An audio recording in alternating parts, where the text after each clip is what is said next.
Are you tired of reading a series for years for their ending to be shitty? Oh, me too, my fellow viewer. We already talked here about popular mangas with bad endings. Now it's time for us to talk about unpopular mangas with perfect endings. As I want you guys to read these mangas, I won't give any spoilers. I'll just briefly talk about the manga, and afterwards you can come back here and thank me on the comment section. Cause man, I've separated the cream of the crop for you guys. So please leave a like and subscribe. I really want to hit 10k subscribers till the end of 2025. And let's start this. The list is in no particular order. For number 1, we have one of my favorites, Konjiki no Gashi. Alright. Fasten your seatbelts. Do you guys know about the classic power of friendship trope in mangas? Konjiki no Gashi is the best at exploring that. That's what the manga is all about. The evolution of bonds. We have 100 demons and 100 human partners with complementing personalities. All of them in the fight to become the next king. All of them with their own motives and motivations. The story follows our two protagonists, Gashi Bell, a demon kid that has the spellbook power of lightning, and his human partner, Kiyomaru, that is a genius middle school student with not many friends cause everybody is a bit jealous of him. Certain day, his father entrusted Gashi to him as he found him almost dead in the middle of a forest. He comes to the conclusion that they could help each other, and then we get to see that Gashi is actually a demon, and that he possesses a strange book with him. A book that if damaged, would damage Gashi too. That book is actually a spell book that only the partner of the demon can read its language, and if read out loud, it casts a spell. Every demon has a book and a human partner. We then discover that every 1,000 years there is a competition to decide who is going to be the next demon king. So every demon must fight until only one remains. Oh, and after the book is severely damaged, the demon ceases to exist on Earth and forcibly get back to the demon world, where they'll wait until the king is crowned. This show is a masterpiece in humor, action, character development, and ending.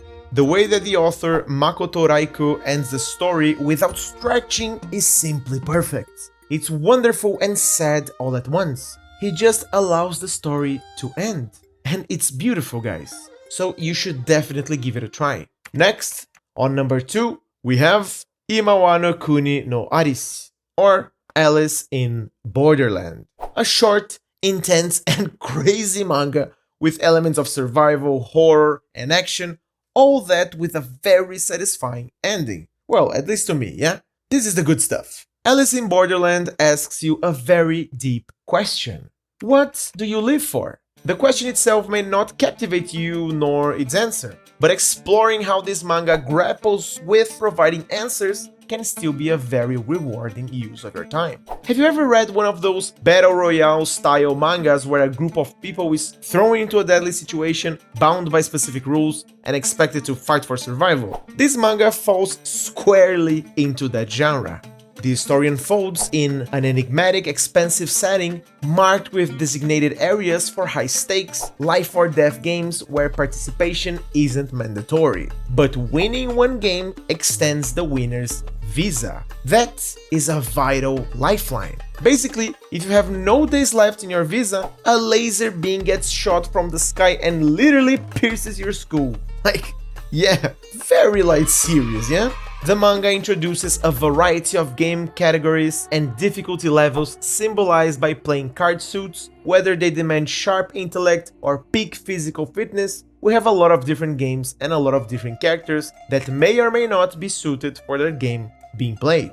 Yet, this is far more than a sequence of deadly challenges. The manga delves deep into existential dilemmas, compelling its characters and readers to confront uncomfortable questions they might otherwise avoid. It doesn't shy away from exposing the harsh realities of these questions, but also reveals the brilliance hidden in the countless ways they can be answered. The diverse cast of characters is another highlight. Their stories are not disjointed, self-contained narratives. Instead, they weave together to form a cohesive and powerful whole by the end. You should really check this manga, but be warned, it's not a comfortable read. The ending is fire. Kind of a hit or miss, but it's fire. For number 3, we have Ore Monogatari. Oh no, a romance manga! Yeah, guys, I love a good romance. It makes me feel cozy. Like a warm shower. But yeah, Ore Monogatari is a wonderful series that focuses mostly on 3 characters. And no, it's not a love triangle. Oh, thank God. The story follows Takeo, a boy that is self-conscious about his imposing appearance and his perceived lack of charm. His insecurity is amplified by his best friend, Tsunagawa, a charismatic and super popular guy who unintentionally wins the heart of all Takeo's past crushes. One day, while riding the train home, Takeo steps in heroically to save a kind girl named Yamato from a pervert. Grateful for his help, Yamato begins showing her appreciation by making sweets for him. Over time, Yamato develops feelings for Takeo, as he is one of the best and purest guys ever. However, despite noticing her nervousness when talking to him, Takeo misinterprets her behavior, assuming she has fallen for his best friend instead. This manga shows the most important thing about relationships, that is, communication. Takeo is one of the best characters ever to me. The way that he connects with people, not expecting anything from them, is simply inspiring. He just wants everybody around him to be comfortable and happy. Kawahara Kazune really understands how to deliver characters that are empathetic and caring. You should definitely check this manga. Its ending is perfect and it's a pretty short read. And on number 4 we have Dungeon Meshi. Dungeon Meshi is quite literally one of my favorite mangas ever. It got ranked in 10th in my top 100 mangas video. So please, let me preach a little here. If you've never tried Dungeon Meshi and you like manga, what the hell are you doing with your life? This story has everything. Lovable characters? Check. Outstanding world building? Check. Perfect ending? Triple check. Dungeon Meshi themes are introduced and developed so seamlessly that you might forget how modest the story initially was. The characters feel authentic, each with realistic goals, distinct traits, and meaningful relationships. As the story progresses, new imaginative and stunning designs are unveiled, and you get hooked by how the author, Ryo Kukui, can balance simplicity and complexity. Simplicity by the simple plot and premise were presented. The premise being that a couple of adventurers must save one fellow comrade that was eaten by a dragon. The problem is that the dragon resides in the 5th floor of a dangerous dungeon, and they don't have a lot of money, so they gotta feed from the monsters of the dungeon, which is something very weird for the world of Dungeon Meshi. The story focuses a lot on this part, as literally every chapter has some type of recipe using monsters that got hunted. We get to see a nice twist of common food related mangas, as there are a lot of famous recipes that are recreated using monsters. In this world, there are a couple of dungeons that, let's say, mysteriously appeared. These dungeons have a lot of monsters, treasures, and dangers. The perfect combination for adventurers to delve in and start exploring. There is a legend though, the one that would defeat the Mad Mage would earn the throne of king. So you can understand what is going to happen, yeah? Everybody wants a piece of the dungeon. We follow amazing characters who bring a lot of complexity to the table. No character in the whole series, in my opinion, is a flat character. Everyone is fighting for a reason and you get to really grasp their essence. I really don't want to spoil this series, but you should really give it a try. Marcel, Chilchuk, Laios, and especially Senshi will win your heart.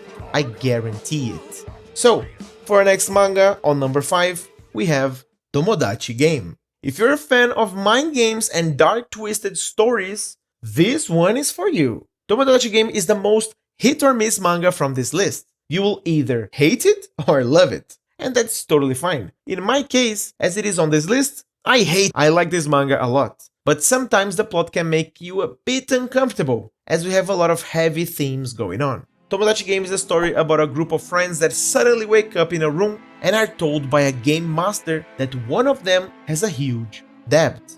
And they don't know who, but the master says that if they play the friend game or Tomodachi Game, the debt will be paid.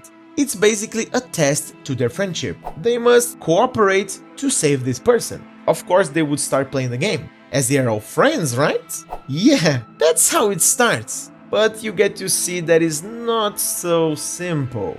The manga starts very plain in my opinion, even reminding me of some mangas with similar traits. just like Liar Game. That is a gem that you should check it out if you never heard about it. But as the plot of Tomodachi Game goes by, you start to understand why so many people like this series. Is it edgy? Yes. Is it gory? Oh, definitely. But above all, to me, it has some interesting plot twists and the characters have many layers. In these types of mangas, in my opinion, good characters don't make that much of a difference. Usually the focus lays on the structure of the games and the strategies to win the games. Tomodachi Game teaches you that everyone has a different perspective of things, even if people are very close and similar. You can never take someone for granted.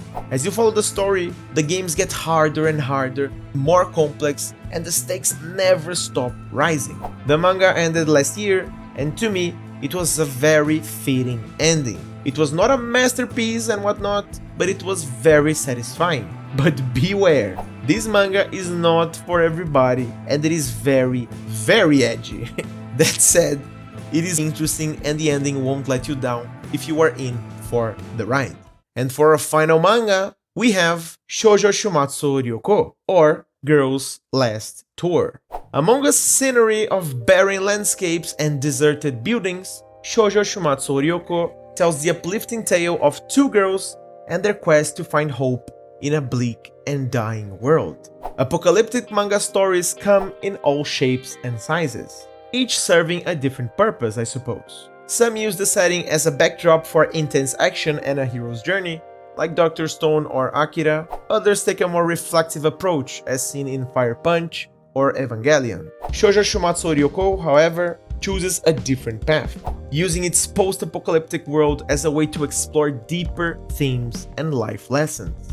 Amid the desolate remains of a once thriving city, only the rumbling of a motorbike breaks the cold winter silence. Its riders, Shito and Yuri. Scavenging old military sites for food and parts, the two girls explore the wastelands and speculate about the old world to pass the time.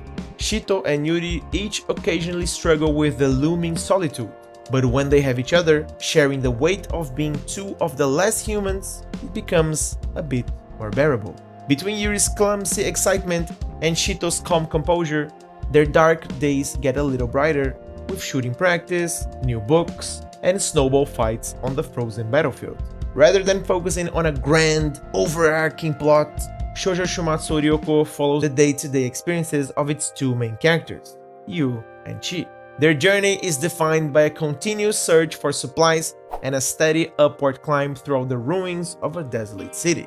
Along the way, they encounter strange remnants of the past, leading to thought-provoking moments that explore different aspects of human existence. Even the story setting being a desolated snowy wasteland, after every chapter you feel somewhat warm. Of course you feel the melancholy of the story, and you can see that the situation the protagonists find themselves in is nowhere near ideal.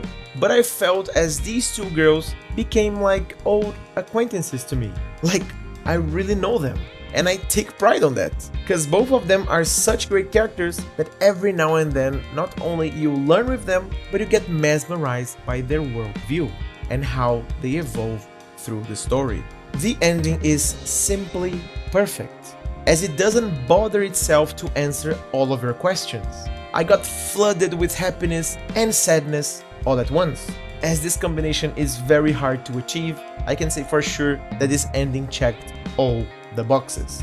Give it a try, guys, you won't regret it. And that's it for today. Thanks a lot for watching. Leave a like and subscribe for more. Keep enjoying the journey, keep looking for new stories, drink a lot of water, and of course, keep reading manga. Bye!